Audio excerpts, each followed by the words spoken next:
Halo Rebahaners, dimanapun kalian berada, bagaimana kabarnya? Kembali lagi bersama saya John. Gimana? Masih rutin ngirim pesan tapi cuma checklist doang?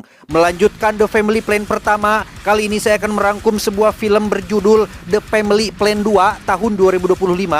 Masih diperankan oleh jagoan kita semua, yaitu Mark Wahlberg. Cerita akan berfokus pada keluarga adrenalin yang alih-alih liburan justru malah berakhir dengan ketegangan. Seseru dan setegang dan seadrenalin apa ceritanya? Langsung saja pasang handsfree, simetris, kemudian seserbahan, kencangkan celana dalam. Selamat menonton dan cekicrot. Get it when I get back.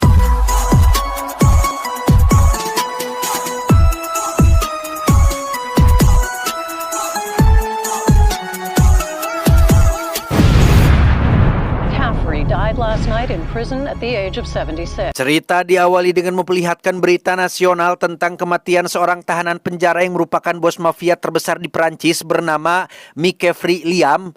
Barang haram, gangster, pembunuh bayaran, dan penggelapan minyak adalah sebagian kecil dari bisnis yang digarapnya.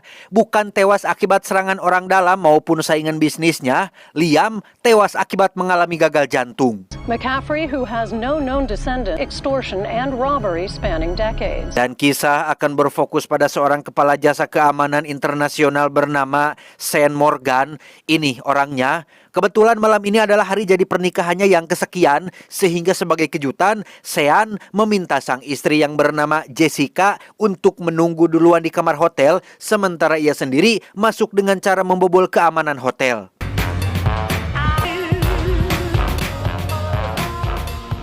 What do you think? Baru saja akan melakukan olahraga malam, mereka malah mendapat panggilan dari si kakak bernama Kyle yang memberitahu bahwa Max si bungsu tiba-tiba muntah angin lenca setelah tak sengaja meminum susu basi, sehingga dengan terpaksa mereka pun harus segera pulang kembali ke rumah. We'll be right there. We'll come back. Singkat cerita, esok pagi pun caang. Karena ini hari Minggu, Sean sekeluarga pun pergi ke rumah nenek untuk mengadakan acara makan bersama. Selain Kyle dan Max, masih ada si sulung bernama Nina yang tidak bisa hadir karena sedang kuliah di luar negeri. Yang ketika Kyle menyimpan sekantong es batu di atas meja, tiba-tiba Snake's right there. More gin. ya, entah apa pekerjaan Sean sebelum berkeluarga seperti sekarang, namun dari refleks tangan saat menangkap pisau dapur dan keahliannya memanjat gedung hotel tadi malam, sudah jelas bahwa di balik sosok ayah yang baik, Sean pernah hidup di lingkungan yang tidak biasa. What's going on around here, dude? It's Christmas. You want Nina to come home? Esoknya di kantor, Sean mendapat job baru dari pemilik bank ternama di pusat kota London. Si asisten menjelaskan bahwa klien mereka baru saja memperketat keamanan dan ingin agar Sean mengujinya. Yang karena Nina juga tinggal di London, Sean pun akan mengajak keluarganya pergi bersama.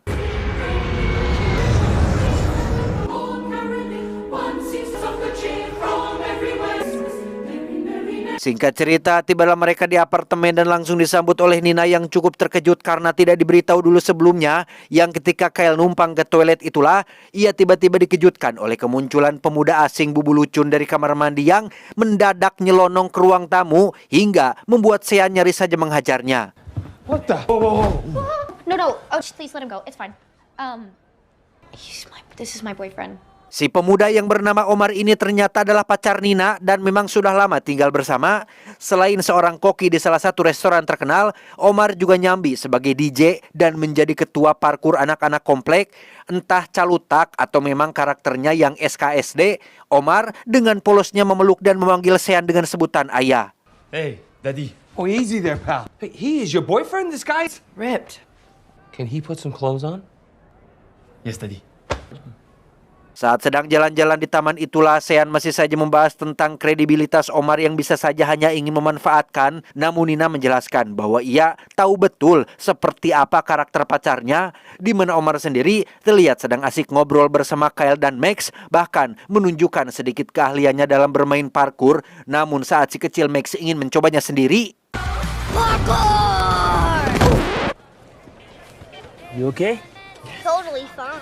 Gara-gara aksi konyol Max barusan, Sean pun memarahi Omar karena dianggap membawa dampak buruk bagi keluarganya. Meski begitu, Omar tetap memasang wajah ramah, bahkan masih sempat-sempatnya memeluk dan kembali memanggilnya ayah, yang pada akhirnya membuat Sean merasa jengkel sendiri. Dion.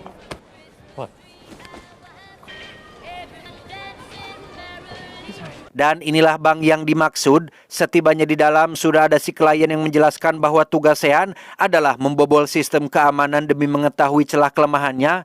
Disinilah kita akan diperlihatkan dengan sedikit dari keahlian Sean saat dirinya bisa membobol pintu utama dengan mudah. I cloned someone's card when they entered earlier.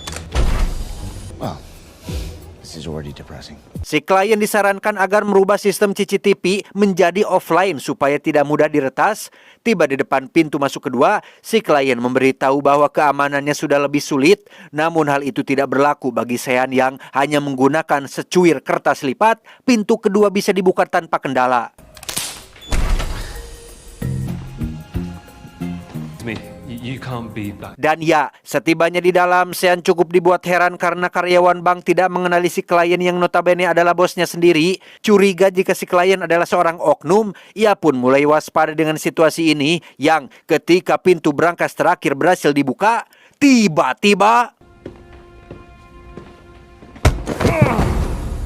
saat sedang diinterogasi itulah si klien langsung menunjukkan foto Jessica yang kini sedang ditawan. Karena sejak pertama Sean pergi ke bank, si klien diam-diam menyuruh anak buahnya untuk menangkap Jessica dan menjadikannya sebagai jaminan. Entah apa sebenarnya motif si klien, tetapi Sean diminta membobol lemari nomor 411.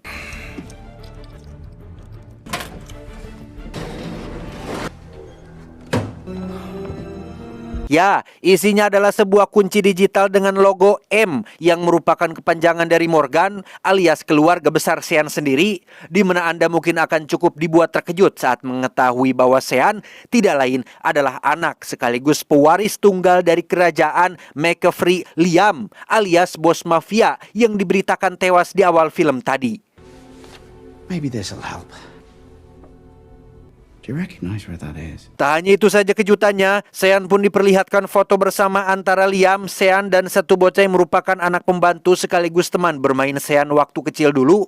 Si bocah tidak lain adalah si klien itu sendiri yang ternyata bernama Finn. Finn juga memberitahu bahwa ia juga adalah anak Liam dari hubungan gelapnya bersama sang ibu, dan Sean baru mengetahui fakta ini sekarang. You my brother? Yeah. Unfortunately, our reunion will be short-lived. Selama ayah di penjara, Finn lah orang yang menjalankan semua bisnis haramnya. Namun setelah meninggal, beliau malah mewariskan semua kerajaannya kepada Sean. Namun karena Sean sudah hijrah dan meninggalkan kehidupan lamanya, ia sama sekali tidak mengetahui hal tersebut. Sehingga tujuan Finn menjebaknya adalah untuk mengambil kunci yang menyimpan semua aset sang ayah. I could have gotten this without you. Two birds, one stone. How you planning on getting us out of here? Yeah. Finn kemudian menjelaskan rencananya kabur dari sini. Sean akan berpura-pura habis merampok dan menjadikan Finn sebagai sandera. Setibanya di luar, sudah ada si anak buah yang menukar Jessica dengan Finn, sehingga ketika polisi datang, mereka langsung mengejar Sean karena dianggap sebagai tersangka. Sementara Sean dan Jessica masih dalam pengejaran, Finn sendiri terlihat marah besar saat mendapati kotak kuncinya kosong melompong karena Sean sudah mencurinya waktu masih di dalam tadi. Tak ingin kehilangan jejak, ia pun menyuruh si anak buah kembali ke pusat kota untuk mencari keberadaan si Sean. Tanpa menjelaskan apa-apa, Sean langsung mengajak anak-anak termasuk Omar pergi menjauh dari keramaian dan membuang semua ponsel untuk menghindari pelacakan. Melihat ada mobil pariwisata lewat, ia pun menjadikannya sebagai tempat sembunyi, tepat saat Finn juga berhasil menemukannya.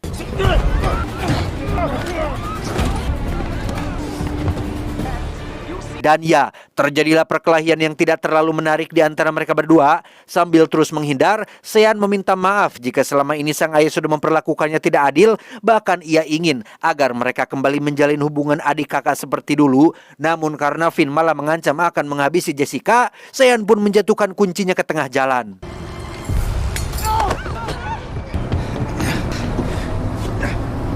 Disinilah Sean Che sekarang berada di restoran Cina tapi bukan untuk makan malam. Entah seberkuasa apa ia di masa lalu, sepemilik toko nampak patuh bahkan memberikan semua perlengkapan yang dibutuhkan. Sean menjelaskan bahwa kunci yang saat ini Finn pegang adalah kunci digital yang menyimpan semua aset uang dan data para pembunuh bayaran, termasuk bisnis haram yang selama ini ayahnya jalankan.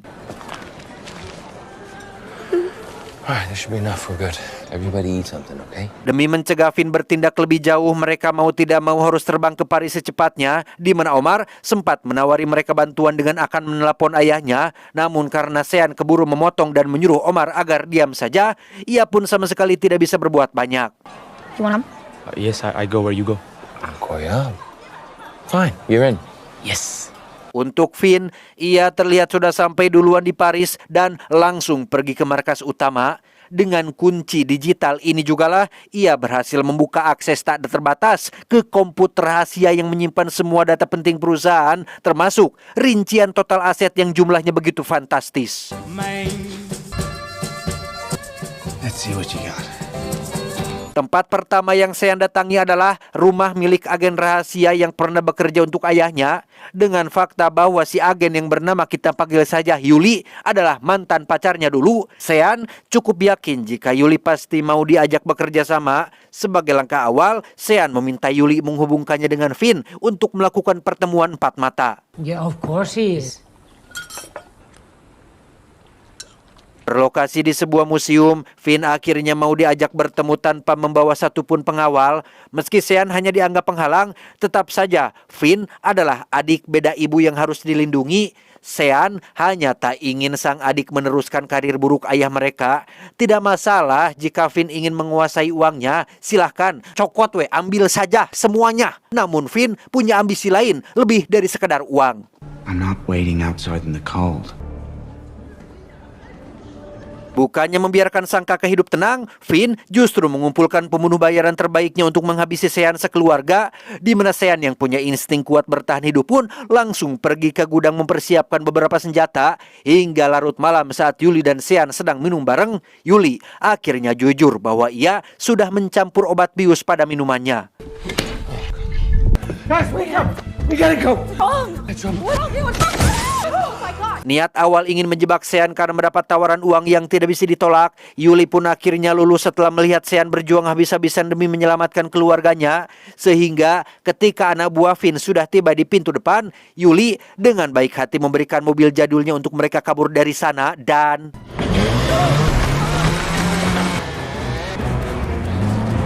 terjadilah kejar-kejaran hebat dengan gang sempit sebagai rute utamanya, yang karena ini kali pertama Kyle membawa mobil manual, ia cukup dibuat kesulitan karena tidak paham bagaimana cara oper giginya. Namun setelah sang ayah memberikan tutorial singkat, mereka pun akhirnya berhasil lolos. Drive, Kyle!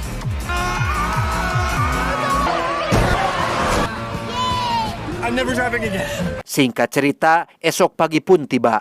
Dengan fakta bahwa Finn sudah menyebarkan semua pembunuh bayarannya, kabur bukanlah solusi yang tepat untuk saat ini, di mana Omar kembali menawarkan bantuan dengan akan menelepon ayahnya, siapa tahu bisa membantu. Namun belum juga menelepon, Sean kembali memotong bahwa itu percuma saja dan biarkan ia yang mengatur rencana. We're never gonna be safe as long as Finn has control of my dad's network. Satu-satunya cara untuk mengalahkan Finn adalah dengan melumpuhkan sistem kunci digital terlebih dahulu. Sebagai juara IT tingkat kecamatan di sekolah, Kyle sudah membuat virus yang harus Sean tancapkan ke komputer utama. Sementara Jessica menjaga anak-anak di dalam mobil, Sean dan Omar akan naik ke atap membajak semua CCTV.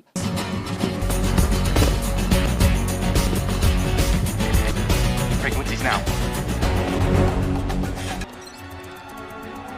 Dan ya, mereka pun berhasil membajak satu persatu CCTV tanpa Finn menyadari hal tersebut. Bahkan untuk membuat suasana semakin keruh, Omar sudah memanggil teman-teman kompleknya untuk melakukan demo di depan gedung, di mana hal tersebut sukses memancing Finn keluar dari ruangannya.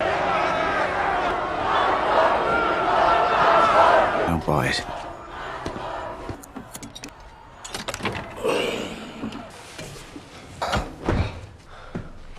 Tepat saat Sean berhasil masuk ke dalam itulah, di sana sudah ada Finn yang menodongkan pistol dari belakang, di mana salah satu asisten memotong bahwa eksekusi hanya boleh dilakukan di tempat khusus. Sadar jika rencana ini tidak berjalan mulus, Sean pun dengan cepat menjatuhkan USB virusnya. It's good to see you too, Vikram. Sir.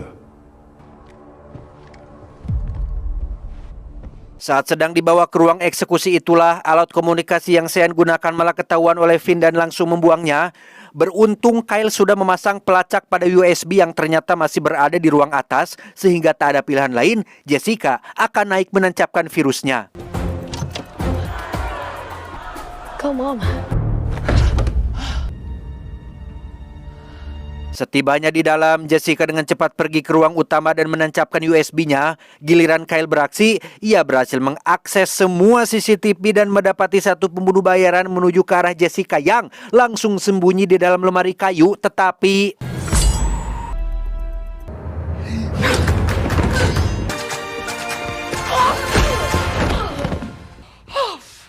sukses menghabisi si penjahat, kita akan dibawa ke ruang bawah tanah tepat saat Sean sebentar lagi akan dihabisi, di mana hal tak terduga terjadi saat si pengawal justru lebih berpihak pada Sean dengan menjatuhkannya ke ruang lain hingga terjadilah ucing sumput di antara mereka.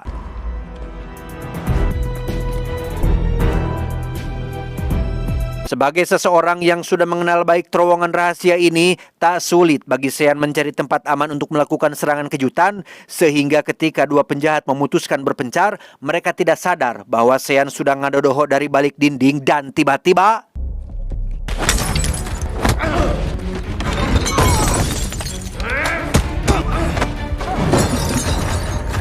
tanpa Sean sadari, Finn sudah menugaskan penjahat lain untuk menangkap anak-anak di dalam mobil, sehingga dengan cepat, Kyle pun langsung menyebarkan virusnya dan bergegas kabur dari sana, disusul dengan Jessica yang baru turun dari dalam gedung dan mendapati anak-anak sudah meninggalkan mobil. Nina? Kyle, where are you?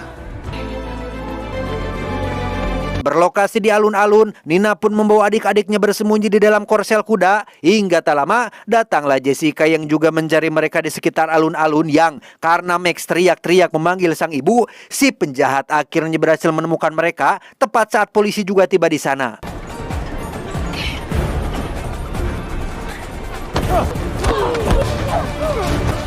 Sementara Jessica dan anak-anak ditangkap akibat kasus pencurian bank tempo hari, Finn sendiri terlihat begitu marah saat mendapati semua data rahasianya terhapus otomatis, termasuk aset uang yang sudah Kyle alihkan ke akun bank miliknya. Melihat Sean masih hidup bahkan tertawa lebar di depan babangusnya, membuat Finn benar-benar semakin murka dan Right here!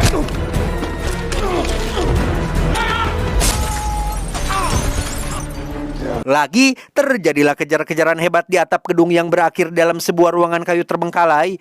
Menggunakan balok pemukul yang sudah Finn siapkan sebelumnya, Sean benar-benar dibuat kewalahan dengan setiap pukulan yang diberikan sampai akhirnya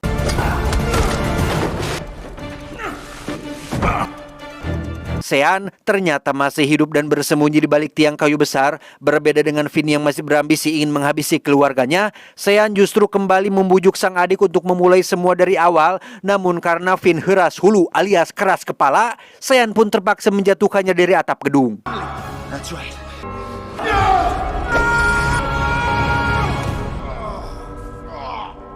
Dikira serius, Sean rupanya tidak benar-benar ingin menghabisi Finn dan membiarkannya terikat di dalam gedung. Setibanya di luar, ia pun langsung ditangkap oleh kepolisian. Begitu juga dengan Jessica dan anak-anak yang sudah diamankan terlebih dahulu, sekaligus mengakhiri petualangan keluarga Morgan ini.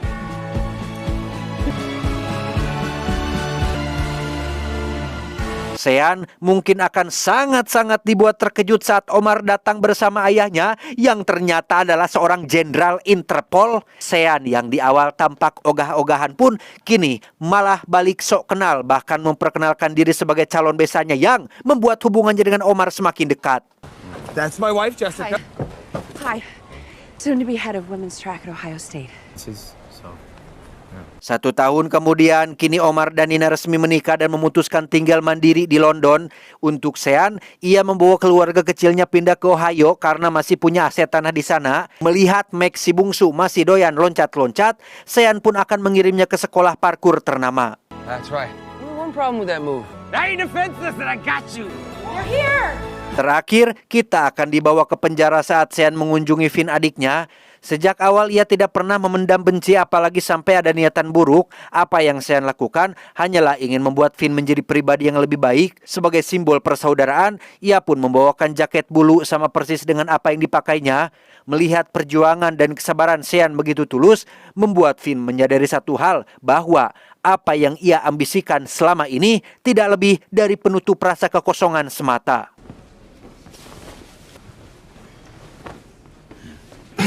We look like real twats. We're brothers.